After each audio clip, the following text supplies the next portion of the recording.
Hello, this is Dr. Hanson. Thanks for coming along again on the ride.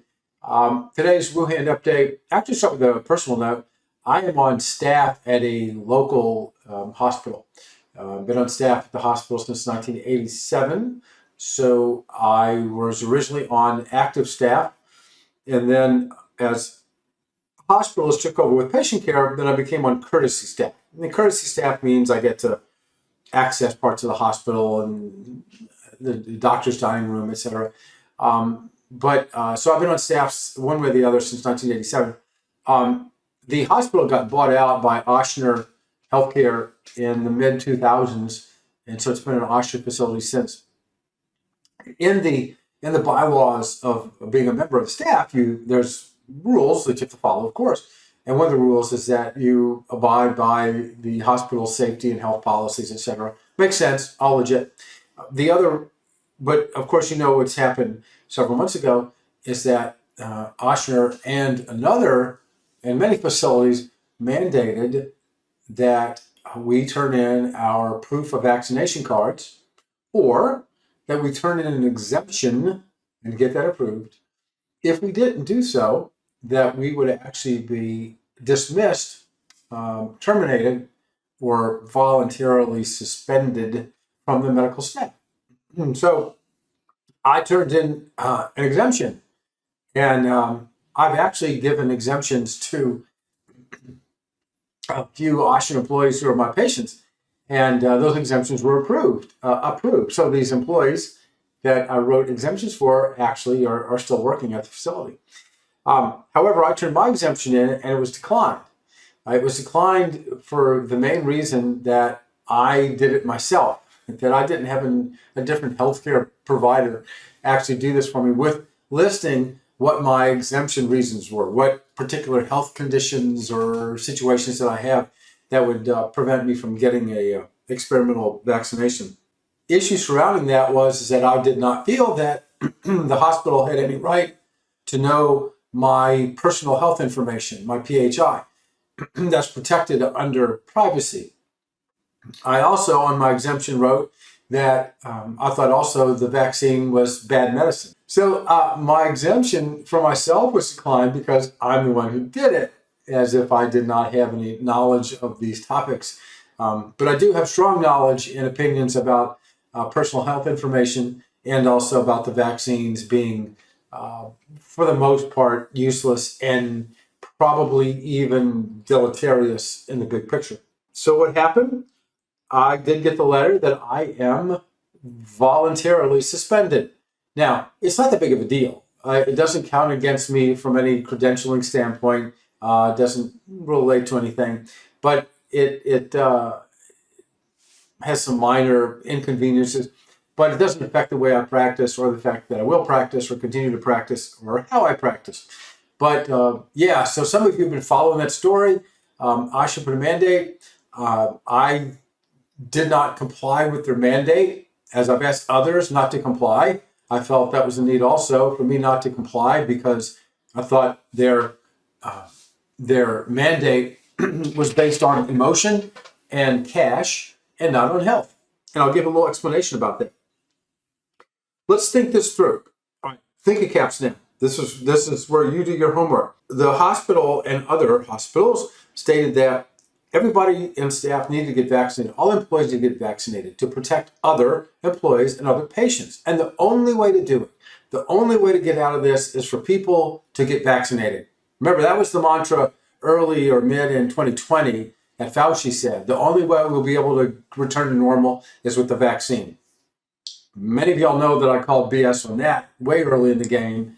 And in spite of allegedly smart people around me saying that they believe that, I knew and others knew that that was not true. I have no explanation for why they thought that way. But the health excuse that the mandate supposedly is chasing doesn't exist because we know that the vaccine does not prevent spread, does not prevent becoming infected, doesn't do that.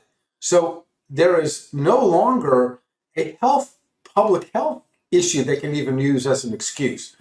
It's a pretty lame excuse even to begin with, even if it actually was true. But the fact now that it doesn't matter. whether you're vaccinated or not, as far as transmissibility and catching it. So that pillar of logic just completely collapsed on the hospital, but they still maintain the mandate.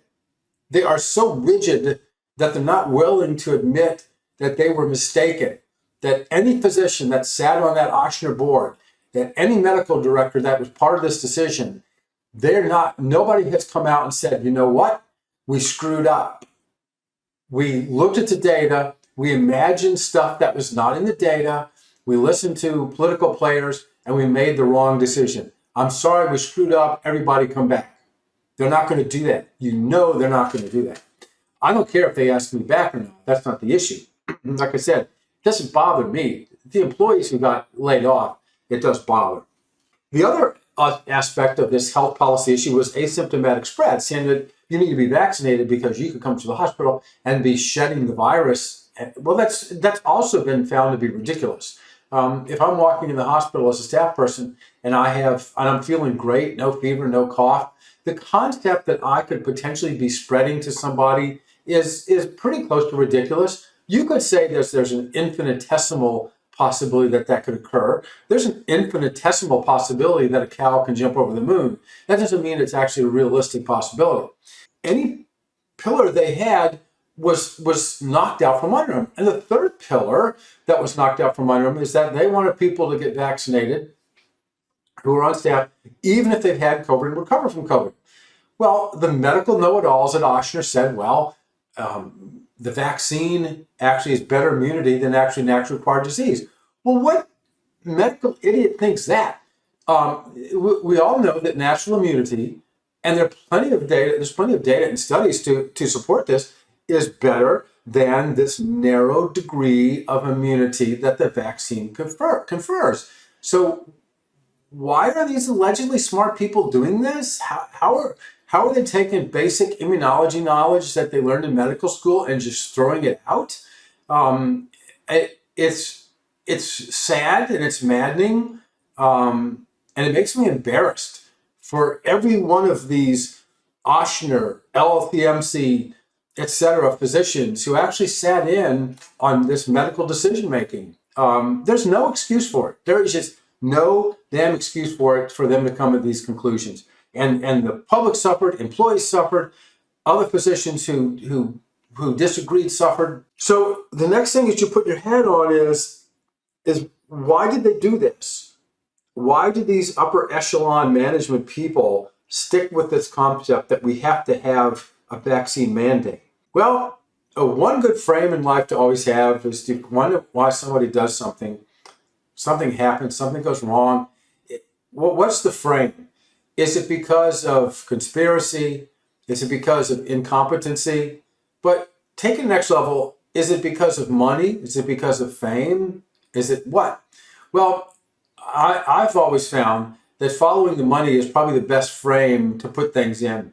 And so you view it through that frame and you say, well, are these decisions somehow or other based on money? Possibly. Well, of course they are. Biden stated that hospitals that participated in Medicare and Medicaid would not be getting any cash, period. So these hospitals jumped in lockstep and said, okay, yes, sir, we'll go ahead and make sure everybody gets vaccinated. Why couldn't the American Hospital Association stand up as a group and just tell the Biden administration, go shove it, we're not doing this? Well, the American Hospital Association is not a patient advocacy group. The American Hospital Association is a hospital advocacy group. Hospitals and the medical industrial complex as a group make confiscatory sums of money off of our backs. And they're not going to throw that out. They're not going to let a moral or ethical issue get in the way of a bottom line. We've seen that already. I can tell you countless stories where pharmaceutical companies, including vaccine manufacturers, just blow through any ethical or moral boundaries to get to where they got to go. A good recent book on that, by the way, is by Robert Kennedy Jr., The Real Anthony Fauci. Excellent book, well cited, and kind of a stroll down memory lane of medicine. We need to realize that that's the frame that this is coming from. So what's their move? Now all these administrative hospital types put their foot down on the pillar of natural immunity means nothing, that this vaccine prevents transmission. What can they hang on anymore? Well, now they'll say, yes, but if you're vaccinated and if you do catch COVID, that you're likely to have a lesser severe illness, a less severe illness. So that's the narrative right now. If you get this, you're less likely to die. Now that may be true. There's no there's no randomized controlled trials on that. A lot of the people on the other side always fuss at me about RCTs, but there's no RCT on that accusation or that claim that having the vaccine lessens things. But let's say for the sake of argument, it does. Let's just say, all right, we're going to give you that people that are vaccinated are less likely to die than people who have not been vaccinated. Let's say that's the case. Well, if that's the case, then if you as the patient make that individual decision to get vaccinated because you believe it'll lessen the severity, that's your choice.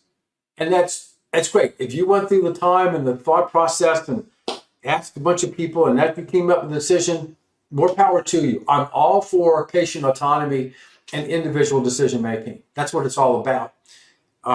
However, remember though that if you're going to reduce your chance of severe illness, that's an individual thing. That is not a public health issue. That has nothing to do with whether you spread it or whether you can spread it here, there, or the other way. That's an individual treatment issue, if you will. So that loses any public health mandate implications.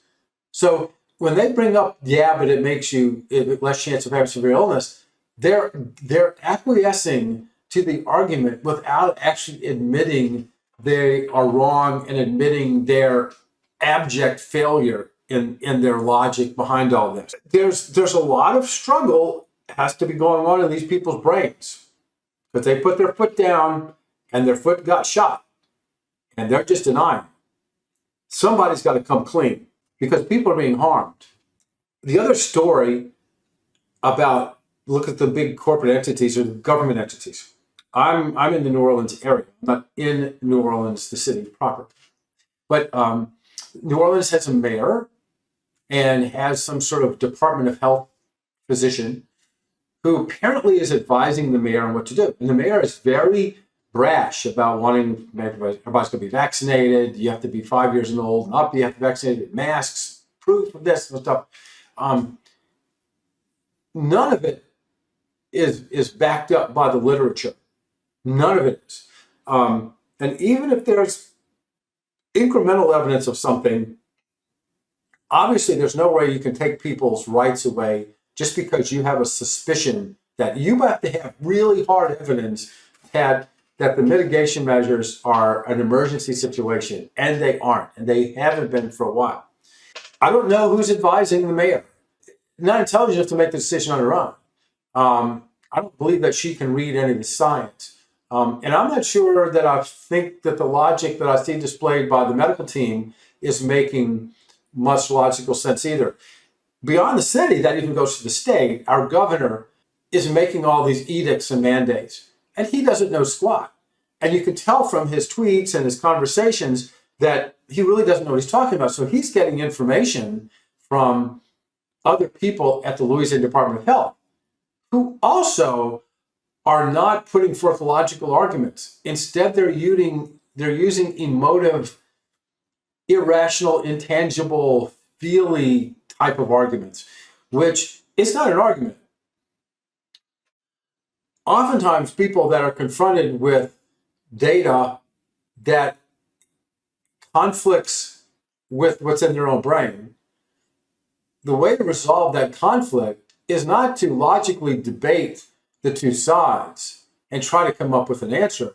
Instead, is to create an emotive sort of reaction.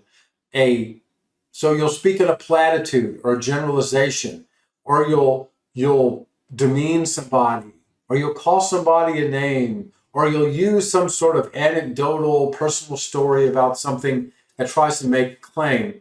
So when you see a person arguing with those characteristics, know that their brain is empty of logical thought processes. and they're having to resort to some reptilian method of communicating.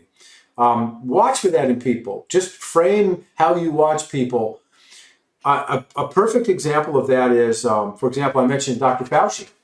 Dr. Fauci, I knew him from, not personally, but I knew him from the early 80s, the mid 80s, with the AIDS stuff. He did stuff that I thought was morally reprehensible. And I've never been a fan. But today, just as he did back in the 80s, he would give kind of just these vague platitudes and nebulous arguments and never directly confront something, that he would never be prepared to actually discuss anything. On the other hand, one of the fellows that I tend to follow, Dr. Peter McCullough, who was recently on Joe Rogan, when Joe Rogan's interviewing him, McCullough has tons of data and studies and scientific data, stuff like that. And it's just different. Fauci just says, oh, we're going to need to be stricter. And McCullough says, well, here's what the data shows. And here's what's going on right now. So you can see some people have a vacant skull and have to resort to generalities. If you've dug your heels in the sand or the mud, taking a wrong position, sometimes your ego, even with faced with something more substantial from a factual database standpoint, sometimes your ego doesn't let you get out of that mud. So the last bit of behavior before we move on to treatment is, we talked about hospitals, we talked about government. What about just regular doctors in general out there who treat patients? Why aren't you hearing a clamor from all of them? Why aren't people busting out of LCMC hospitals and Osher hospitals and stuff and claiming? Well, once you get employed, and at least half the physicians in this country are employed by some large organization. Once you get in that situation, you get brainwashed into groupthink, because you're just around those people. Studies come out in the literature. Many of them are fraudulent or doctored studies. I know you find it hard to believe, but when a physician is reading a journal, that journal has a good chance, if it's going to talk about early treatment, it's going to have some sort of negative study. And the FDA actually engineered some of those negative studies that actually quashed some of these early treatment medicines that we hear about that are controversial.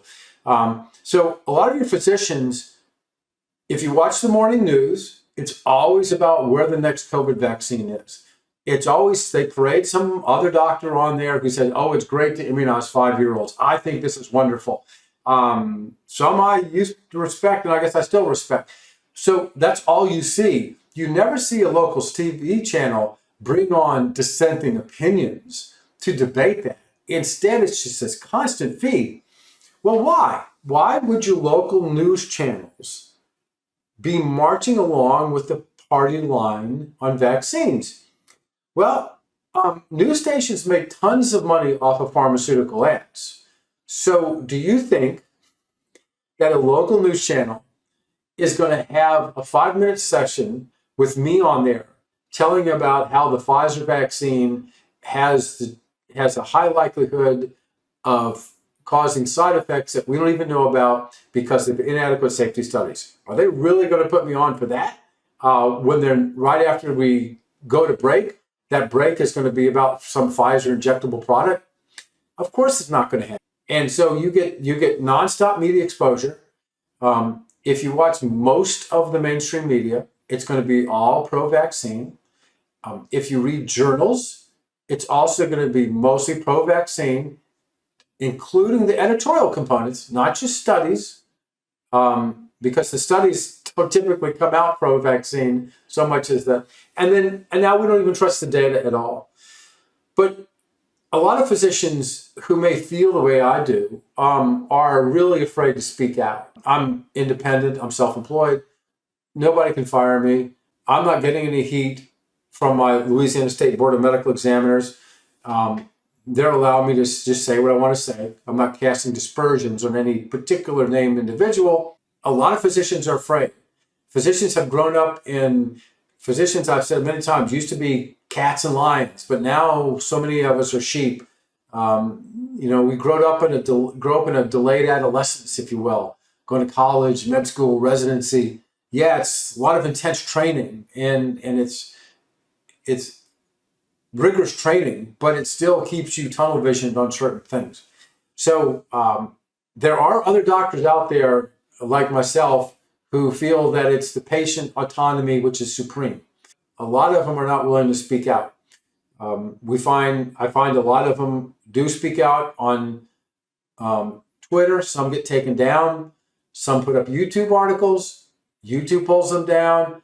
Facebook flags anything that's against the party line. Even if there's evidence and science that supports that physician's opinion on Facebook, if it goes against Fauci or CDC, Facebook may take it down, as will the other platforms. So it's what you see as the patient out there. You say, where's all the other doctors complaining? Well, there are a lot of other doctors complaining, but if you're not going to get TV, radio time, the Advocate doesn't publish my letters to the editor, and some of the physicians are just scared. They're a fearful bunch.